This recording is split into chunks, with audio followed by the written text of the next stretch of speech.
अजान मक्के वाली है।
ये तो सही ना, ये किड्डी बड़ी मस्जिद आ, सारा एरिया।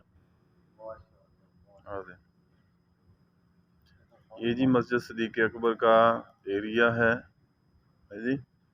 वो वाली जगह जेडी मतलब ये मर्द हजरात के लिए ये अबू इत्थे हैगी आ। ये जेडी है इत्थे ये हैगी आ मर्द हजरात। ये पोर्शन भी किन्ने बने आ, 1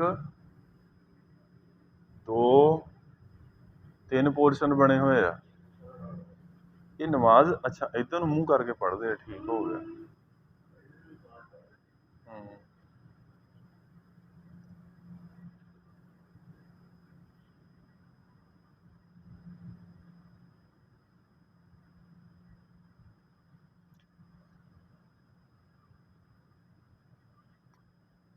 ये अबू जेडी मस्जिद आ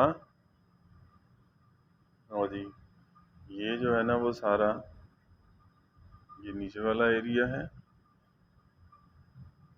और ये ऊपर वाला एरिया है ये वाला। और ये जो सामने बिल्डिंग नज़र आ रही है इसके दरमियान में से जो रास्ता है ये हमारा यहाँ फ्लैट की जगह है, ये मस्जिद की जगह है। और ये है जी खाना काबा, यहाँ से एंटर होते हैं। ये सारी मस्जिद की जगह।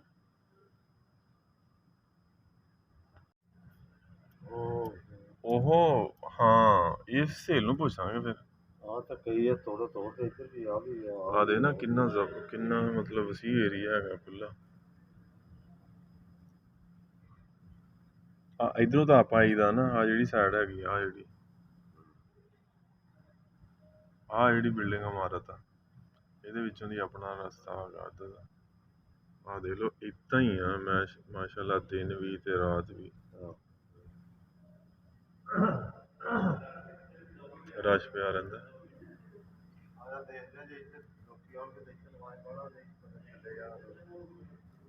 ਚਲਿਏ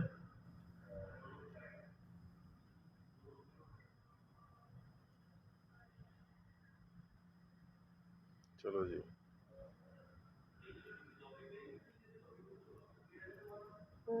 आ जाओ।